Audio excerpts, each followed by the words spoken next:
the problem is solved by sending soldiers. Where have you ever seen soldiers solving a problem? Soldiers don't solve a problem. The leadership must meet and discuss and come up with a binding decision.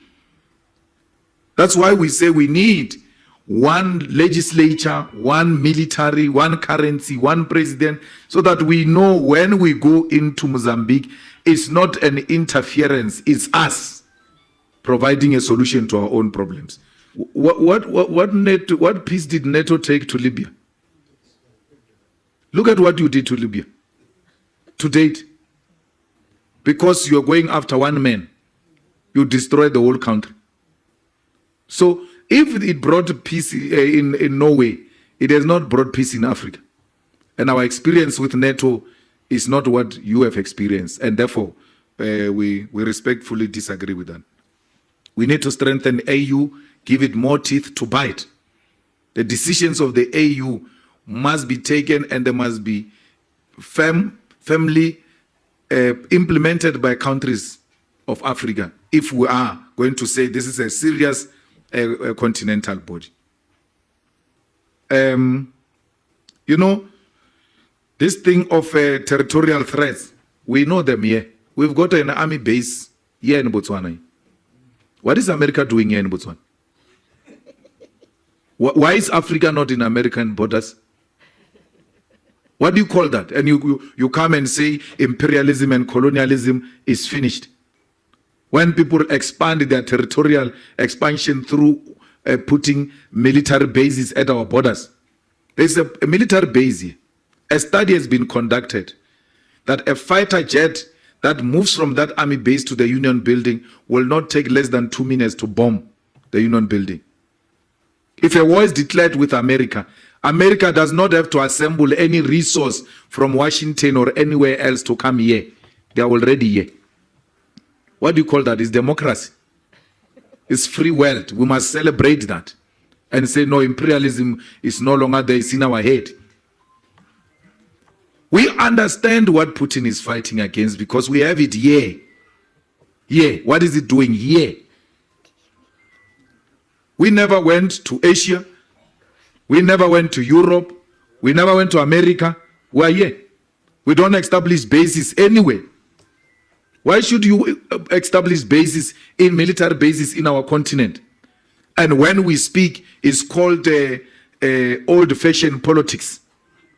That they are out of fashion. There's no such a thing as imperialism. When imperialism is breathing on our neck, yeah, we're not going to allow that. We are going to expose that American military base here all the time in the platforms we get and educate our people that this is exactly what Putin is fighting against. America will not allow that.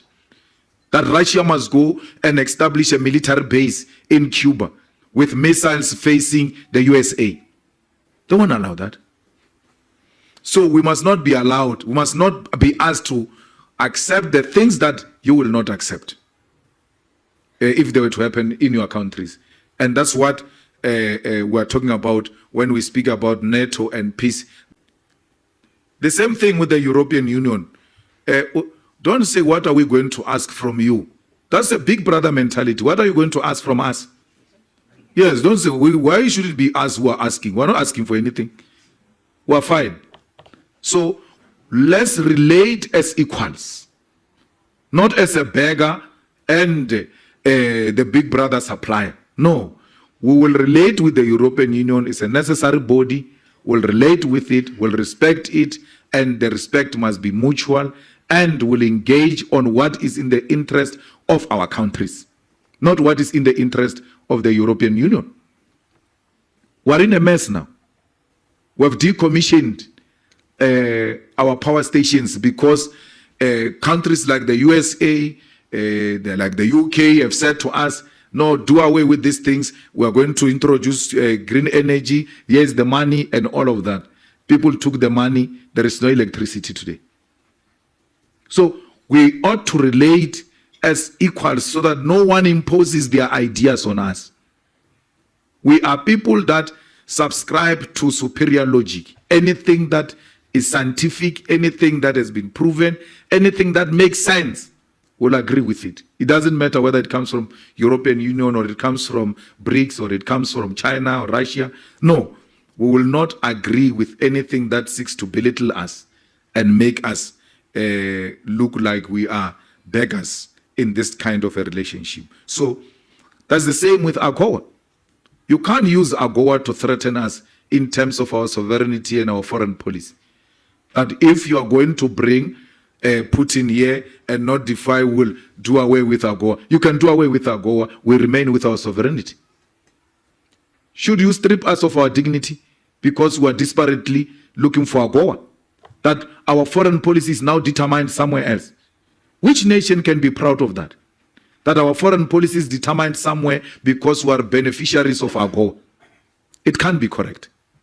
Let's trade and have those benefits of AGOA out of mutual understanding and respect for each other's sovereignty and foreign policy.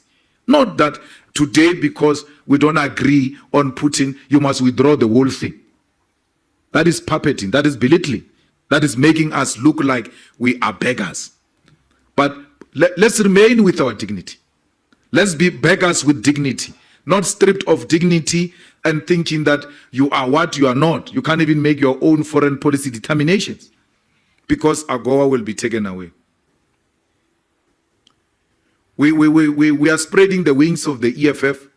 We have EFF in Liberia, we have EFF in Lesotho, we have EFF in Namibia, we have EFF in Zimbabwe. We are a young organization in terms of age, but already we are finding an expression in other African countries because we are trying to take this spirit into other African countries. We need to strengthen AU, give it more teeth to bite. The decisions of the AU must be taken and they must be firmly implemented by countries of Africa. The crossing of our Africans into Europe and other countries is exactly based on what I said, the mismanagement of our countries. Because we're not poor. We should be providing solutions. We're a typical example of how resourced we are. That's why you see other nations have left their countries to come and colonize us. We never went to colonize anyone. They came looking for our resources. So if people can leave their countries to come and colonize us here, it should be an evidence enough that we are resourced enough, and therefore we should use that resource for the benefit of Africans and not the other way around. There is a reluctance because to create a formidable thing like an African government, because everybody benefits from these little cocoons. You are called a president of Swaziland. Prime Minister or something. But your country is not bigger than Soweto. What is that? Then it means Soweto must be a country also. So, but because they benefit from that, they don't even want to engage in this discussion. Because it's an individuals who benefit from it. That's why there's no concrete plan to go into it, and there's no a single president that leads this discussion and put it firmly on the agenda of the AU. That the original thought of the AU as OAU, it was to establish, the founding fathers wanted to establish a solid government. And they got defeated in that discussion. But the intention has always been to create a solid government from its inception. That we should come together and be one. And something came out of it and it never went back to what it was supposed to be. A government, a united government of Africa. And that's what we'll advocate for ourselves as the EFF. Africa Free Trade is a movement in the right direction. But the first thing we need to do, which the AU must firmly resolve, is to do away with the visa for Africans. There should not be a visa for Africans. The same way the Europeans have one visa, they travel everywhere, they are one thing. What they have, they don't want us to have it. There shouldn't be a visa in Africa. Free movement of people should be allowed. And there's no one who's going to leave Nigeria to come and settle here. It's not true, that thing. It's a myth. I mean, I come from a province called Limpopo. We don't need visa to go to Johannesburg. But people are still there in Limpopo. They've not left Limpopo to Johannesburg. So doing away with visa doesn't mean automatically people are going to leave their homes to where the economy is prospering. It's not true. Johannesburg, Gauteng is doing much better than Limpopo. But the people are not leaving Limpopo to Gauteng. So why would people leave Lagos to here? For what? It's their home. They will come here, look for what they are looking for, and take it back where they come from. Will go to Lagos to do the same and come back home. We have a problem here of unemployment of South Africans who are told by the previous apartheid mentality and colonialism, brainwashed, that South Africa is superior, is better. They've got the best qualifications. They never go out of the country to go and look for jobs in other countries. Why? Why? Why are they not going all out of Africa? We have nurses, we've got, now we're told doctors, we now have teachers, we have this. Africa is in need of that skill. You going to work anywhere in Africa, in Ghana, it doesn't mean you left your home. It's the same as me leaving Limpopo to come here. When the time permits, I go back home. So what is the problem? Let's go. They need to go. The continent, it's our home. We must all go there and become one thing. Once we do away with the visa, we are going to know each other. The reason why we are scared is because we don't know each other. We know each other through the lenses of our enemies. We don't know each other.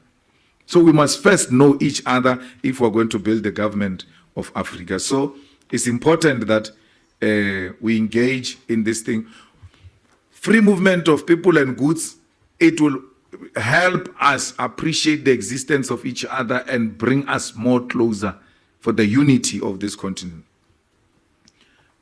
Well, African Union is it's a meeting of friends who don't even call each other to order. They can meet with a dictator who has just, killed his own people and then meet for the whole week and not even mention it. So we can't allow the African Union to continue to work the way it is working. We're talking here about SADC. We have a problem here in Zimbabwe. These members of SADC don't call the government of Zimbabwe to order because it's a group of brothers. That government is violating people there.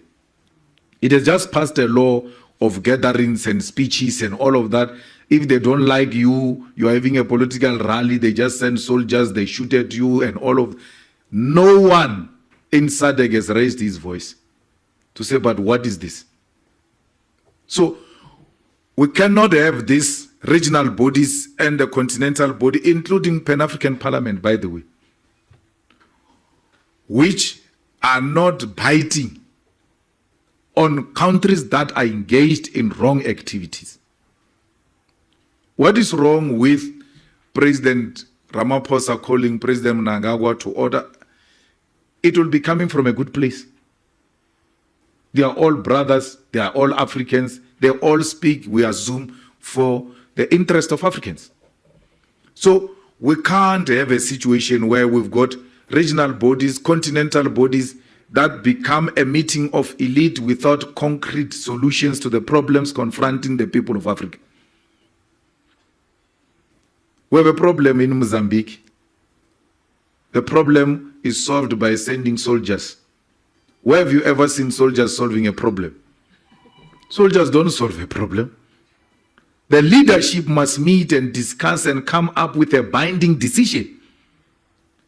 That's why we say we need one legislature, one military, one currency, one president, so that we know when we go into Mozambique, it's not an interference, it's us providing a solution to our own problems. So we are not happy with how these things are structured. Look, economic integration, trading partners, developmental concepts, we embrace all of that, but it doesn't mean we're ideologically naive. We're not ideologically naive, we're political. And therefore, if we're to trade with the USA or to trade with the UK, we trade from a perspective of knowing that we don't share the same ideologies. When you approach them, you know these ones are brutal. I must not sleep on the job.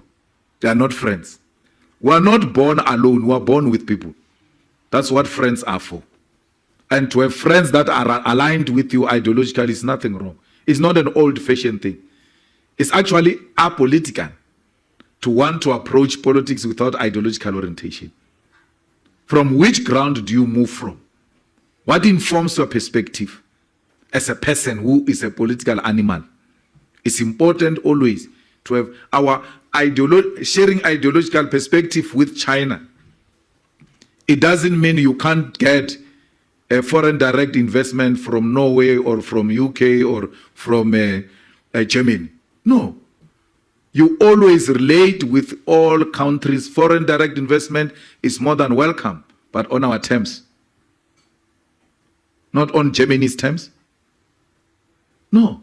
We have been giving Germany a lot of money here in South Africa for assembling cars. Not for building cars, for assembling cars. Why is Germany not building those cars here? And create jobs here. In South Africa, we have a problem of unemployment here. Germany will not have a problem. It needs leadership that is decisive, that is going to say, look, we're going to meet you halfway, but you have to meet us halfway. Assembling is not enough. Let's start it here and build it here. So, and Germany's investment under the EFF government is not threatened at all. The same as any other investment. But we're going to renegotiate the deals. And they must be to the interest of Africans. Botswana did it now, where the BS just wanted to change a diamond deal, and all of Botswana said it's not going to happen. You are going to trade here and do diamond here on our terms. Botswana screamed, the BS screamed, kicked, did all manner of things. If this thing is not signed by when we leave, they said you can go. But yeah, we are going to sign the deal on our terms. DBS went back and signed. So that's leadership. Investors want to know what is your position on this matter so that they can navigate around it and see if they can still make profit out of it. They are not interested in you or in anything. They're interested in politics. That's why they mine blood diamond. They know people are being killed there. This diamond comes from where people are being killed. They still take it.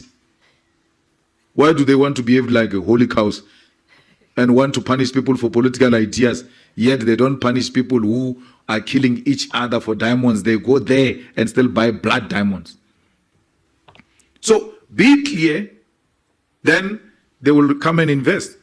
Even on the land question, we've got special development zones, economic zones here in South Africa, where multinational companies have invested a lot of money on the land they don't own. It's owned by the state. Special industrial zones, special economic zones in South Africa, where multinational companies have put billions of rands. They don't own that land. So what is the obsession with the ownership of the land? Why do you say when you state own the land, the multinational companies want to invest because there is no guarantee? No, you give them the guarantee that from this period to this period, this is yours, these are the benefits, these are the incentives, this is what is going to happen. Please invest here. They will invest. They have done it now under this government.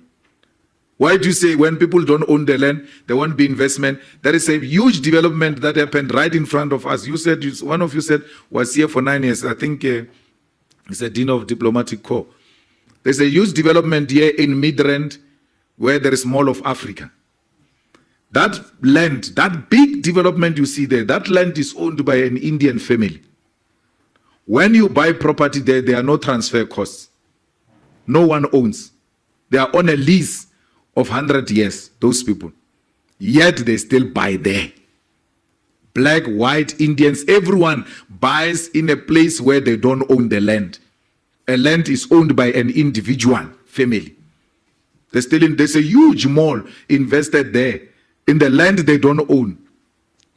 People are not looking for those things of ownership of the land. They just want a land tenure guarantee that from this period to this period, this is yours. They calculate, they say we'll make a profit, then that's fine. Let's go. That's how business works. Who said people fall in love with land? There's no one who falls in love with land.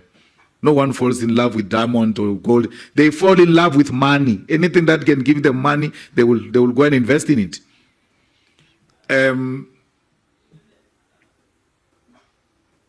Socialism didn't work in Germany, and you are going to tell us how it failed.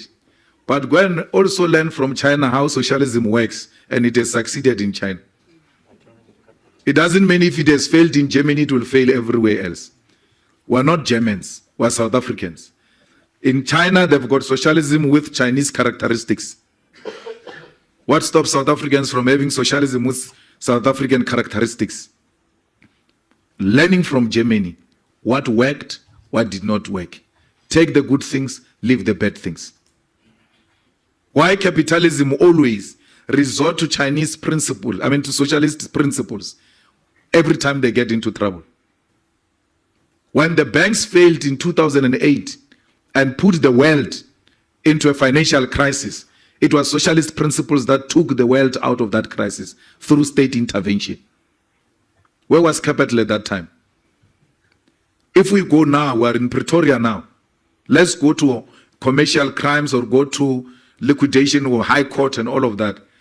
Every day without fail, there are private companies that are being liquidated there. Who said if it's capitalist owned or private owned, it's inherently successful?